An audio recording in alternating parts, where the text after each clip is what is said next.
if you're going to grow your business, if you're going to be able to support your mom, if you're going to get rid of the anxiety, if you're going to be able to overachieve and not have all that fear inside of you, you obviously need to get a new result.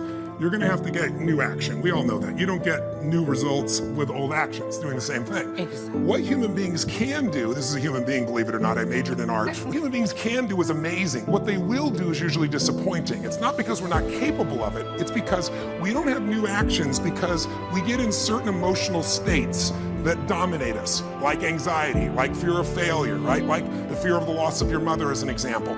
So if you're in a state of fear, you're going to behave very differently and get very different results. That's what that means right there. And then if you were in a place of being courageous or bold or warm or connected or playful, any of those.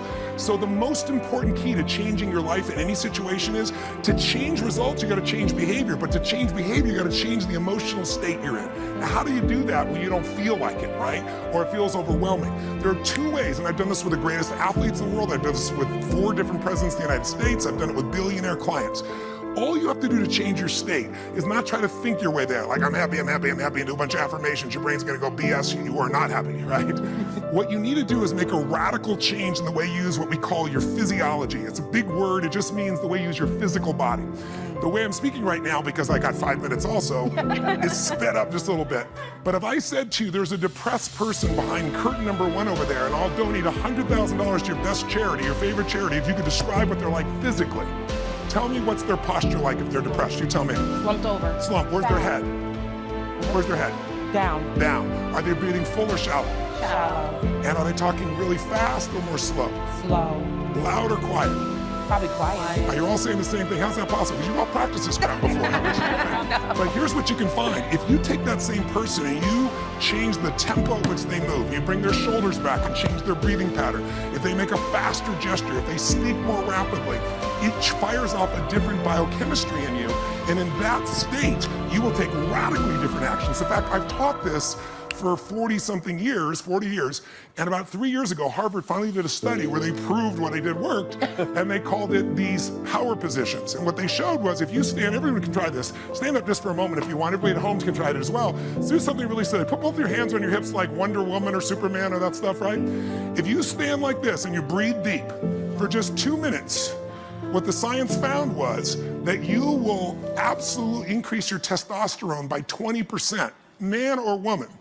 You'll drop your cortisol, which as you know is the stress hormone, by 22%, and you're 33% more likely to take action if you wouldn't have before because fear would have stopped you.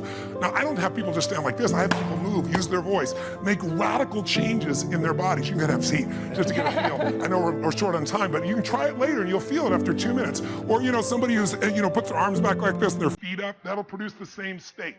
It produces more certainty in you, and that certainty gets you to take different actions. So if you are in a situation, you think of the worst scenario, your mom dying, no, my business goes under, I never achieve at the level I need to, all the things I have anxiety about, the minute you focus on them, you go into those states of fear, and then you behave fearful, and you get lousy results. And when you get lousy results, what does it do to your brain? You go, see, I told you I couldn't do this. It becomes this negative loop. So how do we break out of it? We change our focus by asking better questions. Everybody in this room can try this. Just right now, answer this question in your mind. What is it in your life that you're proud of? If there's something you could feel really proud of right now by focusing on it, your children, yourself, something you accomplished, you did, how many can think of something you could feel proud of? And I don't mean fake pride, ego pride, like where you're making things up. I mean, well, you really did something you're proud of. Good. Right now, close your eyes and focus on how it feels when you're really proud. Focus on that moment you're proud of. How do you breathe when you feel really proud? And if you're a little kid, what happens to your face when you're really proud?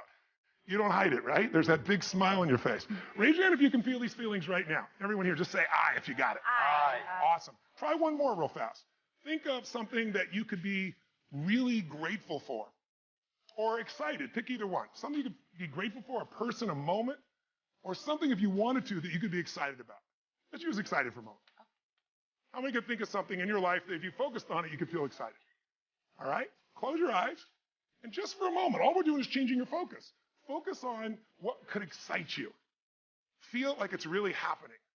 Your mom's healing, you break through in the business, you're achieving the level you want. Anxiety is rid from my life. I'm on charge, I'm on top of it. How do you breathe when you feel really excited? And then try this. When you're a little kid, you probably made noises, the hell of it, until people told you not to. Make a noise of excitement, a sound of excitement. Go ahead in your bodies, all of you. Do it again. One more. Open your eyes. How many feel that feeling in your body right now? Yeah. So if we change the state you're in, just by changing our focus or the way we use our bodies strongly. Now, if you say, I'm gonna change my body, like I have people do firewalks sometimes or skydiving, and you go, they're scared, and they go, Mr. Robbins said that I should change my physiology, okay? Oh shoot, it didn't work. It's gotta be a radical change, right? Here's my question for all of you. If you focus on what you want, life has probabilities, there's no guarantees, but you increase them when you change your state. And that's really what this is all about. Learning to change your body and learning to change your focus. I was massively depressed to the point where, you know, you have those thoughts like, should I be here or not at one stage? Something in me clicked and said, this is not going the right direction. I can't go in this direction anymore. And I used anger in the beginning, because anger was better than depression for me, because anger would get me to do something. Depression, maybe I just accept it all. And then gradually I got beyond anger into creation, you know, into contribution, into appreciation. And by the way, you can't suffer and appreciate simultaneously. I always tell people, trade your expectations for appreciation and your life changes in that moment. Because the minute you appreciate anything, you can't suffer anymore. Get outside yourself.